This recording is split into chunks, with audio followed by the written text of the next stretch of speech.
మైనార్టీలు మొదటి నుంచి కూడా ఒక రకంగా ఓటు బ్యాంక్, కానీ ఈసారి మైనార్టీకి ఇప్పటివరకు అవకాశం రాలేదు. ఇప్పుడు సామాజిక న్యాయం చేయటంలో దేశంలో అన్ని పార్టీలకు దిక్సూచి కాంగ్రెస్ పార్టీ. వీళ్ళందరూ కూడా అసలు మేలుకోకముందే 61, 62లో దామోదరం సంజయ్ గారిని ముఖ్యమంత్రి చేసినాం. తర్వాత వారిని పదోన్నత కల్పించి 2 సార్లు అఖిల భారత కాంగ్రెస్ కమిటీ అధ్యక్షుని పంపినాం. మరి బాలరాజ్ యాదవ్ గారు మీ పార్టీలో సామాజిక న్యాయం ఉందా అని అడుగుతున్నా.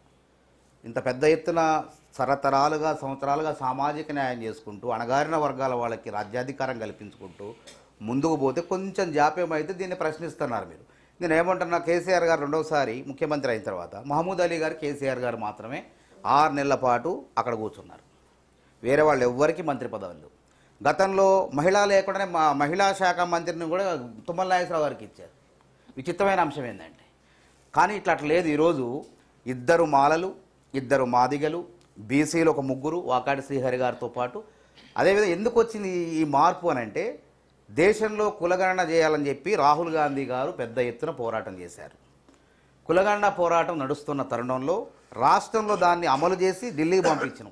పార్లమెంట్లో ఆమోదించండి, బీసీలకు రాష్ట్రంలో ఉన్నటువంటి అత్యధిక జనాభాకు ఇత్నా ఆబాదీ ఉత్నా హక్, వాళ్ళు ఎంతమంది ఉంటే అంత వాటా రావాలి అని చెప్పి రాహుల్ గాంధీ గారి యొక్క ఆలోచన అమలు చేసి ఢిల్లీ పంపించను. ఈ తరుణంలో కేంద్ర ప్రభుత్వం దిగొచ్చింది, నిజంగా అభినందించాలి దాన్ని. జనగణనతో పాటు కులగణన చేస్తుందని చెప్పి కేంద్ర ప్రభుత్వం కూడా వచ్చింది. సరే, ప్రారంభం అవుతుంది. కాబట్టి ఇట్లాంటి తరుణంలో మంత్రివర్గ విస్తరణలో వాళ్ళు ఇలా రెడ్డి సామాజిక వర్గం వాళ్ళ పాత్ర ఉన్నది. 100% కాంగ్రెస్ పార్టీ ఇలా నిలబడిందంటే వాళ్ళ పాత్ర ఉంది. కానీ ఇలా వాళ్ళని కూడా పక్కన పెట్టి మనం ఇచ్చిన మాట ప్రకారం అణగారిన వర్గాలకు, దళితులకు ఒక అవకాశం కల్పించాలని 2 మాలకు, 2 మాదిగలకు ఇచ్చారు. మైనారిటీలకు కూడా ఇస్తారు. ఇంకా 3 స్థానాలు ఉన్నాయి కదా. తప్పకుండా ఇంత సామాజిక న్యాయం చేసుకుంటూ పోయిన వాళ్ళం మేము. ఆ మాత్రం చేయలేమా మైనారిటీలకి? చెప్పండి. అందరి హక్కులు.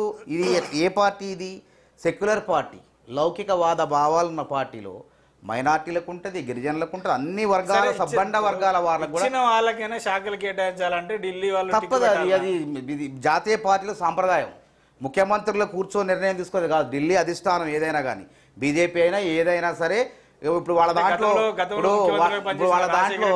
ఎవరన్నా వినండి ఈ దీంట్లో వాళ్ళ దాంట్లో ఎవరన్నా ఉల్లంఘిస్తే, వాళ్ళ క్రమశిక్షణ ఉల్లంఘిస్తే అప్పటికప్పుడు మెండరికేస్తారు. కానీ మా దాంట్లో అట్లా కాదు. మొన్ననే సునీతారావు గారు ధర్నా చేశారు, పెద్ద ఎత్తున చేసిన తర్వాత ఇలా వారు వివరణ అడిగారు. కాంగ్రెస్ షోకాజ్ నోటీస్ ఇచ్చింది. మీరు ఎందుకు అట్లా చేశారో చెప్పమన్నారు. వారు చెప్పారు, సంతృప్తి చెందారు, మళ్ళీ కలిశారు కాంగ్రెస్ పార్టీలో, కలిసి మళ్ళీ పనిచేస్తున్నారు. ఇది గొప్ప సాంప్రదాయం. ప్రజాస్వామిక వాతావరణం ఉంటుంది. ఇలా ఆలయ నరేంద్ర గారి పరిస్థితి ఏంది, ఈటెల రాజేంద్ర గారి పరిస్థితి ఏంది, విజయశాంతి గారి పరిస్థితి ఏంది, ఇన్నయ్య గారి పరిస్థితి ఏంది మీకు తెలియదు కాదు. సరే, ఇప్పుడు వచ్చే అప్పుడు గతంలో అట్లా కాదు. గతంలో వారు ధర్మితేగా మా దగ్గరికి వచ్చింది. వారు ధర్మితే ట్రాక్ తప్పారు. వారు ఇప్పుడు వారు ధర్మితే మా దగ్గరకు వచ్చారు, మా దగ్గర నుంచి వీరి దగ్గర పోయారు, మా దగ్గరకు వచ్చారు. ఇవన్నీ కాదండి. ఇప్పుడు మీ పార్టీలో డీకే అన్న గారు నుంచి వచ్చారు, మీ పార్టీలో డీకే అన్న గారు. మీరు మధ్యలో ఆపకండి. నేను ఇక్కడ చర్చ జరిగేది ఏంది, దాని మీద ఇంకో చర్చ పెడదాం. వేరే రాజకీయ నాయకులు కేసీఆర్ గారు ఆయన నుంచి వచ్చారు, చంద్రబాబు నాయుడు ఎక్కడి నుంచి వచ్చారు, తర్వాత వేరే పార్టీలు ఎక్కడి నుంచి వచ్చారు, బీజేపీ నాయకత్వంలో ఇప్పుడు నిజమైన నాయకత్వం బీజేపీలో ఉన్నదా, రాజాసింగ్ ఎంత మందన పడతాడు, దీని గురించి తర్వాత చర్చ పెడదాం, ఇప్పుడు కాదు. ఎందుకంటే ఇది ఇక్కడ ఏంది మంత్రివర్గ విస్తరణ, దాంట్లో ఉన్నట్టు దాని అంశాల మీద జరుగుతుంది. కాబట్టి అది సపరేట్ చర్చ పెడదాం, మళ్ళీ రోజు రేపే పెడదాం, ఇప్పుడు ఎందుకు. కాబట్టి ఈ విధంగా సామాజిక న్యాయం చేసుకుంటూ మనం ముందుకు పోతాను. ఎక్కడ కూడా అన్ని వర్గాలని సంతృప్తికరంగా చేసుకుంటాం. కనీసం ఇవాళ రేపైనా తప్పకుండా అధిష్టానం ముఖ్యమంత్రి గారు భేటీ అయ్యారు, తప్పకుండా ఇస్తారు. ఇప్పుడు ముఖ్యమంత్రి గారి దగ్గర పెట్టుకున్నారంటే, ముఖ్యమంత్రి గారి దగ్గర పెట్టుకున్నారంటే పంచుతారు. ఆయన ఏం పెట్టుకోవడం కాదు. గతంలో అన్ని శాఖలు కేసీఆర్ గారి దగ్గర పెట్టుకున్నారు, అన్ని శాఖలు ఆయన దగ్గర పెట్టుకున్నారు. మంత్రులే లేరు, అసలు మహిళా మంత్రులు లేరు. కానీ ఈరోజు మహిళల మంత్రులు ఉన్నారు, దళితులు ఉన్నారు, అన్ని వర్గాలు ఉన్నారు. రేపు మాపు మిగతా వర్గాలు కూడా వస్తారు. ఒక ప్రజాస్వామిక వాతావరణంలో ఈ రాష్ట్రాన్ని అభివృద్ధి చేసుకుంటూ ముందుకు పోయే ప్రక్రియ కొనసాగుతుంది. సుభాష్ గారు, అంటే జాతీయ పార్టీలు అయినట్లే మీరు కూడా భారతీయ జనతా పార్టీ జాతీయ పార్టీ ఏదైనా అట్లానే ఉంటుంది. ఢిల్లీ అధిష్టానం నిర్ణయం మేరకే నడుచుకోవాల్సి ఉంటుంది, ఇండివిజువల్ గా నిర్ణయాలు ఉండవని చెప్తున్నారు. భారతీయ జనతా పార్టీలో కూడా అట్లనే ఉంటుందా?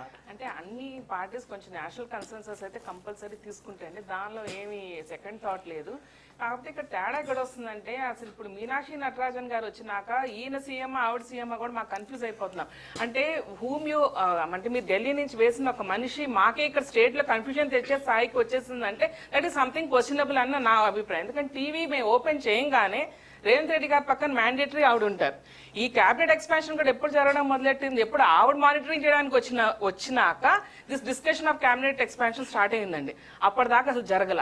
6 శాఖలు మీ దగ్గరే పెట్టుకుని ప్రైమ్ శాఖలు అనేది ఏ పార్టీ అయినా డివైడ్ ఆఫ్ పార్టీస్ అని మాట్లాడదలుచుకున్న 1.5 year time, 5 years me tenure, 1.5 year gone with 6 portfolios ఒకరి దగ్గర పెట్టుకుని, అంటే ఒక్కొక్క పోర్ట్ఫోలియో అసలు మనకు అవగాహన ఉందా ఏంటి, అసలు లా అండ్ ఆర్డర్ ఎంత స్థాయిలో ఉంటుంది, అంటే ఎంత వర్క్ ఉంటుంది, అసలు ఎడ్యుకేషన్ సిస్టమ్ మొత్తం కొలాప్స్ అయిపోయింది, గవర్నమెంట్ స్కూల్స్ అన్ని.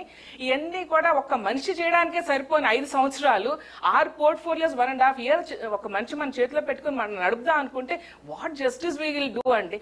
అందుకే మీకు లా అండ్ ఆర్డర్ పడిపోయింది, రియల్ ఎస్టేట్ పడిపోయింది, ఎడ్యుకేషన్ సిస్టమ్ పడిపోయింది. పడిపోక ఏం చేస్తాయి? ఎందుకంటే ఒక మనిషి చేసే పని మీకు 6 ఒక మనిషి చేస్తా అంటే ఇది సాధ్యమా?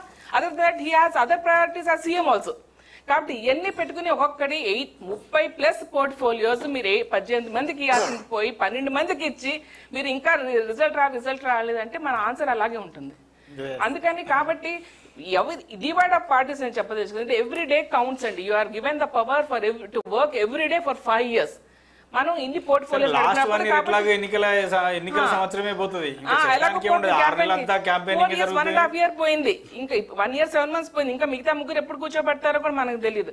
ఇన్ని ఈక్వేషన్స్ లో ప్లస్ సామాజిక న్యాయం చేశారని మీరు అనుకోకపోయినా మీరు బీసీ కులగణన విషయం తీసుకొచ్చారు కాబట్టి 56% అని మీరు అనౌన్స్ చేశారు కాబట్టి ఇవాళ మరి ఆ సామాజిక న్యాయం వాళ్ళ క్యాబినెట్ ఎక్స్పాన్షన్ లో కనపట్లేదు. మరి మీరెత్తిన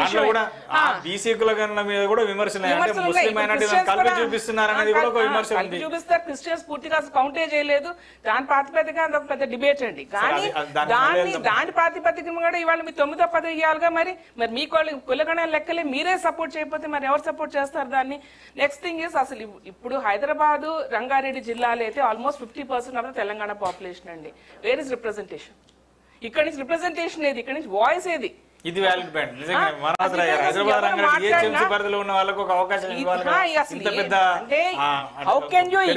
సామాజిక న్యాయం సాటిస్ఫై చేయడానికి 2 కోట్ల ప్రజానికాన్ని మీకు అసలు వాయిసే లేకుండా చేయడం అన్నది ఉమ్మడి నిజామాబాద్ జిల్లా కూడా మనకి ఒక రిప్రజెంటేషన్ లేదు. సో 2 crores ప్లస్ పాపులేషన్ కి రిప్రజెంటేషనే లేదు. So this is the most happening area in Telangana. So దీనిలో మీకు రిప్రజెంటేషన్ వాయిసింగ్ లేనప్పుడు ఏ సైడ్ నుంచి ఏ వాయిసింగ్ వస్తే మాకెందుకు?